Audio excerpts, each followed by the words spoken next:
Hello everyone. In this video we continue section 3.5. That section is about finding the phase portrait and or vector fields of two-dimensional ODE systems. In the previous videos I studied an example where we had both negative, so two eigenvalues are both negative. And in this video, I'm going to do another example. And in this case, I think I should pick my color also. Okay. So in this case, we have one positive eigenvalue and one negative eigenvalue. Okay. So let's look at this example. We have a very exciting example actually. We are now modeling Romeo and Juliet's model of law. We are modeling their love. And our model is dj over dt is equal to 2j minus r, and dr over dt is equal to minus 6j plus r, okay? And j is standing for Juliet's level of affection, and r is for Romeo's level of affection. So when I look at the example, as you see here, the level of affection is increasing. The rate is actually increasing by j, which means Juliet likes the idea of being loved, but it's decreasing by r, so which means it doesn't like Romeo. So the stronger his love, the more hers decreases, okay? And similarly, Romeo also likes the idea of being in love because r is positive, but it doesn't really like Juliet because its rate of affection is decreasing by the love of Juliet's. Okay, anyway, so this is the story, but how can we find the phase portrait or phase plane of this system? Okay, all right, remember what was the first step? The first step is finding the eigenvalues and eigenvectors, right? So let's start finding eigenvalues. But what's our matrix first of all? Our matrix is 2, minus 1, minus 6, and plus 1, right? Yes. Now let's find the eigenvalues, and you know how to find the eigenvalues, right? Find the determinant of, maybe I can also write that down. So determinant of p minus lambda I, which makes, just subtract lambda from the diagonal entries of p, right? So 2 minus lambda minus 1 minus 6, 1 minus lambda. Okay, so let's find the determinant of this guy. What is the determinant? 2 minus lambda times 1 minus lambda minus 1 times minus 6. So that's equal to, if you FOIL that guy, lambda squared 2 times minus lambda minus lambda minus lambda, so minus 3 lambda plus 2 and minus 6. So that's actually equal to lambda squared minus 3 lambda minus 4, and set it equal to 0, right? So just, maybe I can write down here. Just try to factor this guy, lambda lambda, and minus 4 plus 1 is equal to 0. So our eigenvalues are minus 1 and 4, right? Cool. So we have two eigenvalues. Second step is find the eigenvectors. So let's find the eigenvectors. For lambda is equal to minus 1. What are the eigenvectors? So how do we find the eigenvectors? Just solve p minus lambda I, right? So what's p minus lambda I? Then I'm going to just subtract minus 1 from the diagonal entities of p. So I will get 2 minus minus 1 will be 3, minus 1, minus 6. 1 minus minus 1 is 2, right? Okay. Let's try to solve this matrix. And to do so, I have to reduce this matrix to its echelon form, right? And to do so, I can multiply this first row by 2 and add it to the second row. So it will be 3 minus 1. And if I multiply the first row by 2, it will be 0 and 0, right? Cool. So what do I get from there? I have 3x1 minus x2 is equal to 0, right, from the first row. And from second row, I don't get anything. So x2 is free, right? Okay. With having that, what do I get from the first equation? 3x1 is equal to x2, and x1 is equal to x2 over 3, right? That's why x is equal to x1, x2, and x1 is x2 over 3, x2 over 3, and x2 is x2 because it's free, right? And I can factor out x2, it will be 1 over 3 and 1, right? That's why from there I get the first eigenvector corresponding, maybe I can also lambda 1. So first for eigenvector corresponding to first eigenvalue minus 1 will be 1 over 3 and 1. Okay. All right, cool. Let's find second eigenvalue, second eigenvector, sorry. Second eigenvalue is lambda 2 is 4. So we should again look at p minus lambda I. And to do so, I just need to subtract 4 from the diagonal entries, right? 2 minus 4 minus 1 minus 6, 1 minus 4.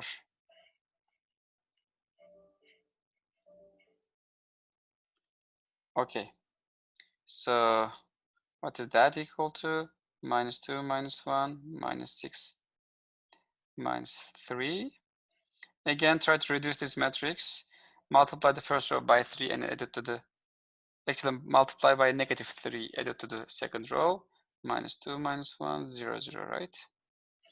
So from there we get minus 2x2, sorry, minus 2x1 minus x2 is equal to 0. And again, x2 is free, right? So from the first guy, I get negative 2x1 is equal to x2. x1 is equal to 1 negative 1 half x2. Okay. So x is equal to, again, x1, x2. So x1 is equal to minus 1 half x2 and x2. And I can factor out x2 as minus 1 half and 1.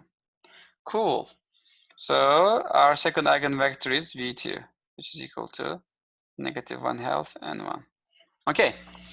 So I'm done with the first step. We got the eigenvalues and eigenvectors. Remember, the eigenvalues and eigenvectors, actually eigenvectors will be giving the straight line solutions. We are going to draw those straight lines in a minute, but before that, let me find also null lines, okay? What are the null lines here? So let's first find the J null lines. Remember how to find the J null line? I should set dj over dt is equal to 0. dt is equal to 0. So from there, what is dj over dt? 2j minus r, right? Okay. So 2j minus r is equal to 0. All right. This is the first null line. And r null line,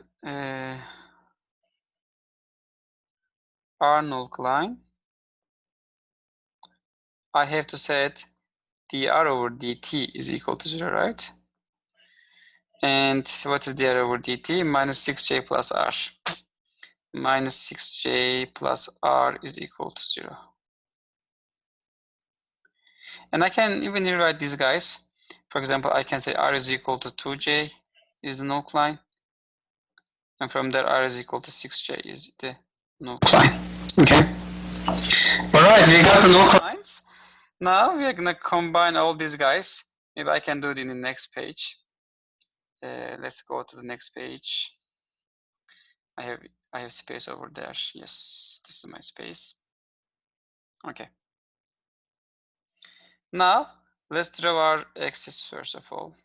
X-axis and y-axis.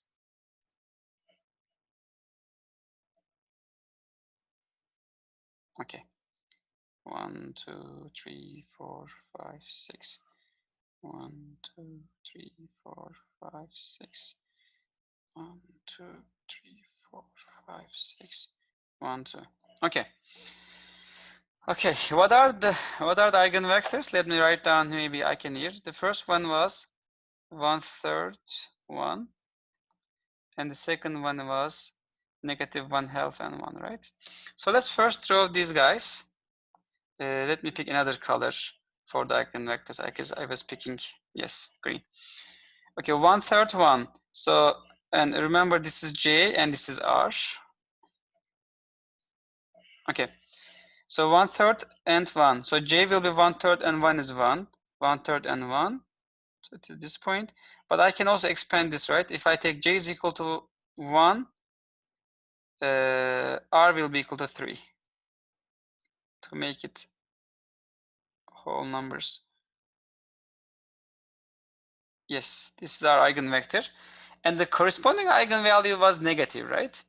That's why it is directing through the origin, okay?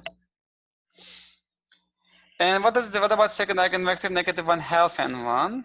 So when when J is -1/2, it will be 1. So I can also normal -1/2 and 1. Oh, no, okay, it's not here, right? Sorry. So -1/2 and 1 should be here. Or if you want to make it, okay. I missed this point. All right. This is our second eigenvector, and the corresponding eigenvalue was positive. That's why it's directing away from the origin, right? Not towards the origin, but away from the origin. Okay, these are eigenvalues and eigenvectors. What about what was the J-null line? Maybe I can pick. I was picking, I guess, green for null lines. So J null line will be R is equal to 2J, and R null line will be R is equal to 6J, right? Let's draw these lines as well. R is equal to 2J. This is a line passing through the origin, right? And how can we find the other coordinates? You can just plug it in a couple of values. For example, when J is equal to 1, R is equal to 2, right? So it's passing here. And when J is equal to -1, R is equal to -2. So this is our first null line. Okay, this is J null line. And what about R null line? R is equal to 6J. Again, just plug in J is equal to 1, R will be equal to 6. 6 is here. So it's coming this way and continue that way, okay? I know they're not straight, but I'm doing my best. This is the R null line. This is the J null line.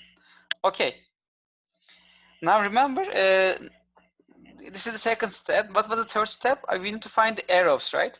To find the direction of the arrows, what we need to find is we should find whether, maybe I can write down here, for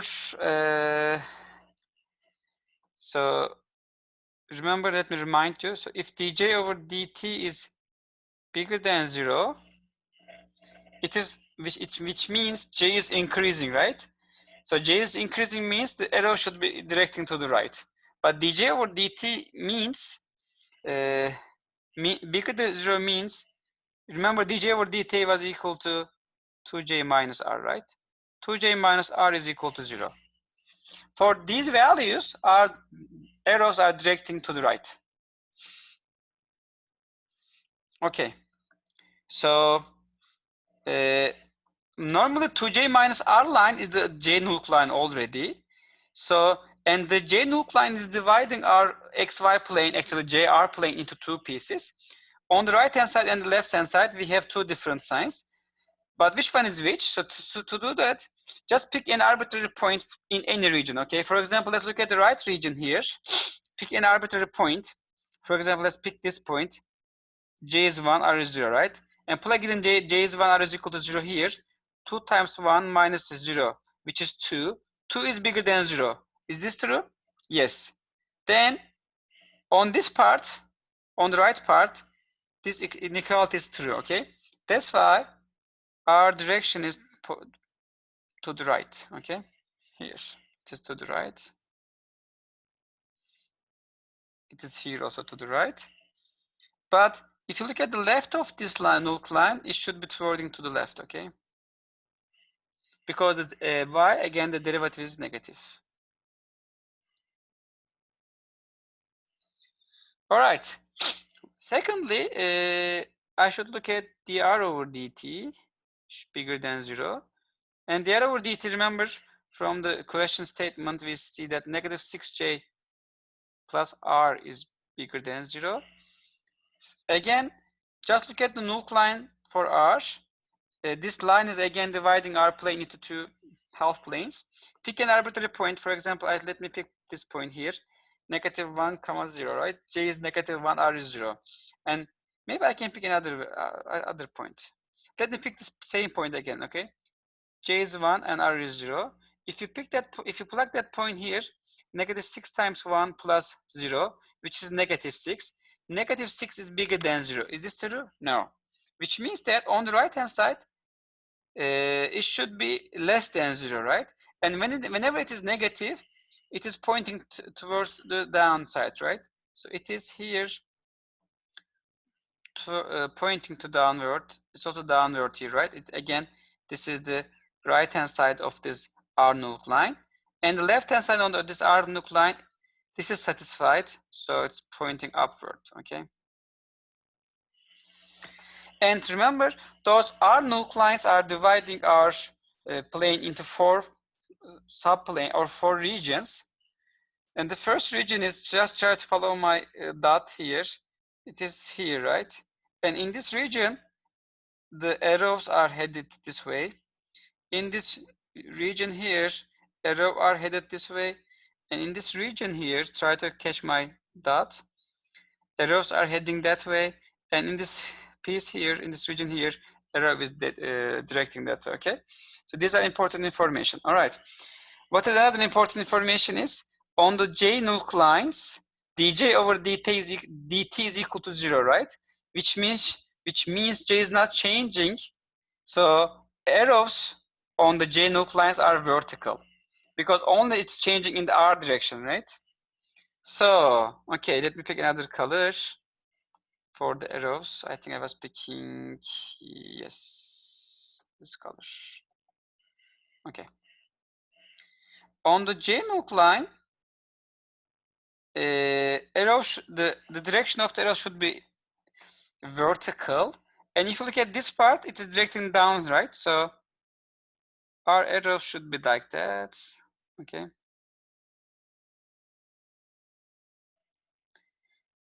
And if you continue on the J null line, if you go to the left part, and in this left part, arrows are heading towards to the up, right? So our direction should be vertically up like this, okay?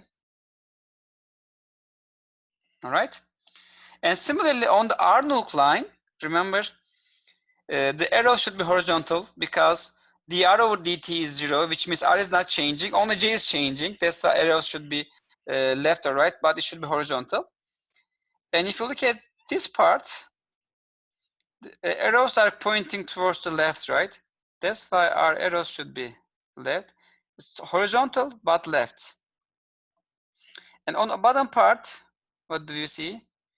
Our arrows are to the right, right? That's why, again, they're horizontal, but pointing to the right. Okay. Now, after having that, for another point, important information, we already know the direction on the eigenvector straight lines, right? By the way, you can extend, as I said in the last video, you can extend those eigenvectors as well if you want, okay? If you find it more useful, you can extend them this way.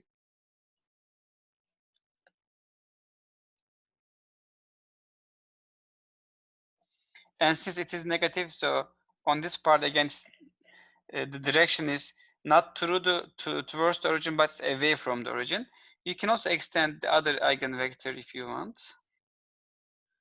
This part will be complicated, right? When you extend it, it will be something here as well. But this time our direction is right through the origin. Okay. Now after getting all these arrows, now you will just need to fill the space. Okay. So you should guess what are the remaining arrows. Okay. And I suggest you guys to start from one of the null lines and go through the one of the eigenvectors. Okay. For example, let's start from this null line here. On this part, it is towards the down, right? But from here to there, it is kind of getting curvy, right? I mean, it's getting this direction. So we can see that the arrows should be getting, right, sloped like that. And on this guy, on this eigenvector, it will be this way, right? You see that? They are getting this way. And okay, from this eigenvector to this null line, on the eigenvector, it is towards to the origin, but on this null line, it is horizontal, right? That's why these guys are just little bending, right? Like this way. Okay. And from this null line to this eigenvector, normally this is horizontal on this null line, but here it is towards away from the origin. So I can see that arrow should be bending this way, right? You see that? And these directions are all agreeing with this direction, right?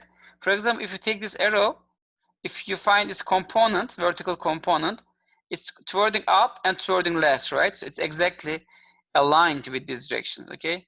That's quite important. So try to make sure that it's aligned, okay? Now from this eigenvector to this null line, on this maybe I can even start from the null line. So this null line to eigenvector, so it is normally vertical on this null line, but it's getting a little bit this way.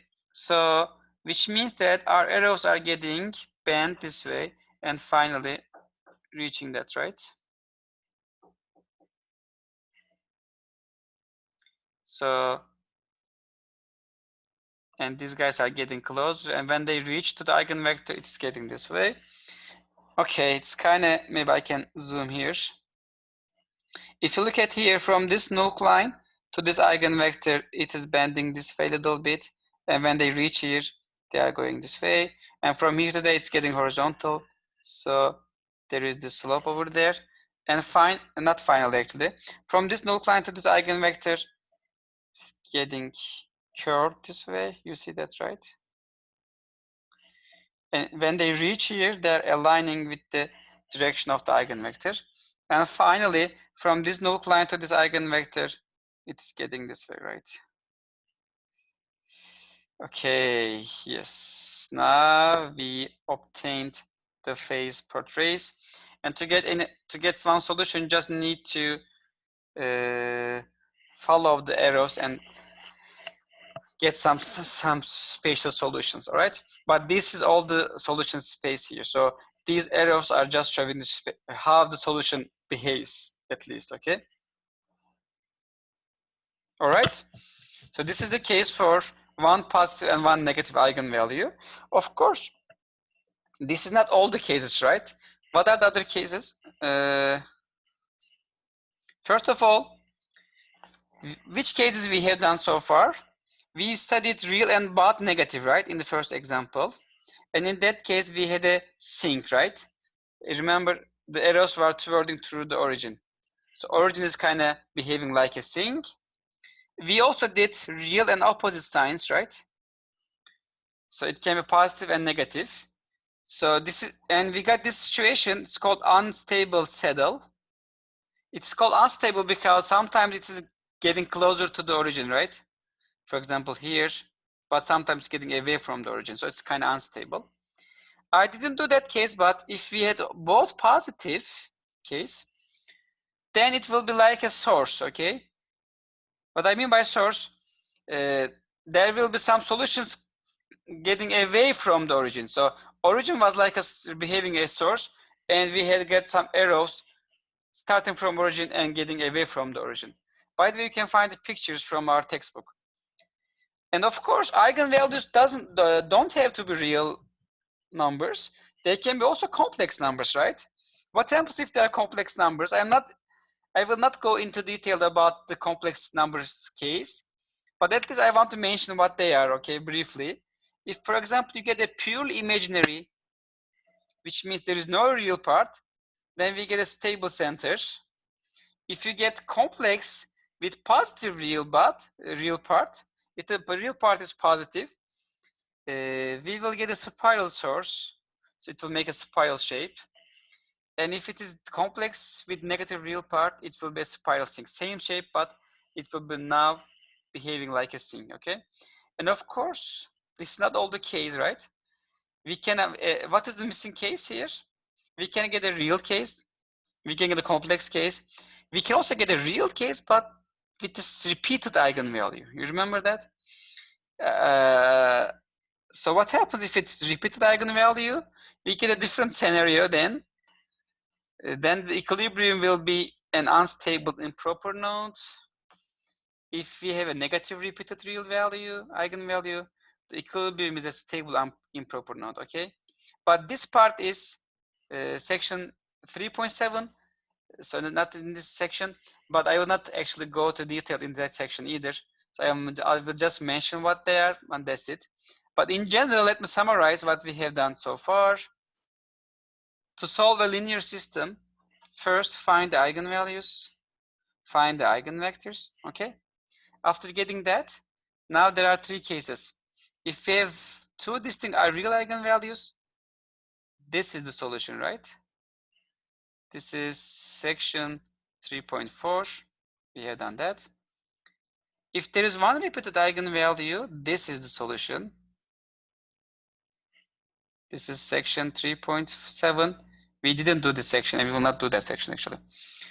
If the eigenvalues are complex, actually nothing is changing. Eigenvalues, when the eigenvalues is complex, that if you look at this formula here, lambda 1 and lambda 2 will be complex. So we will have a complex number in the exponent of E. And whenever we have such a case, remember, we can rewrite that case using cosine and sine. And this is what you get when you do it, okay? All right, so let me stop here for this video. In the next video, I will go another section, okay? So see you in the next video.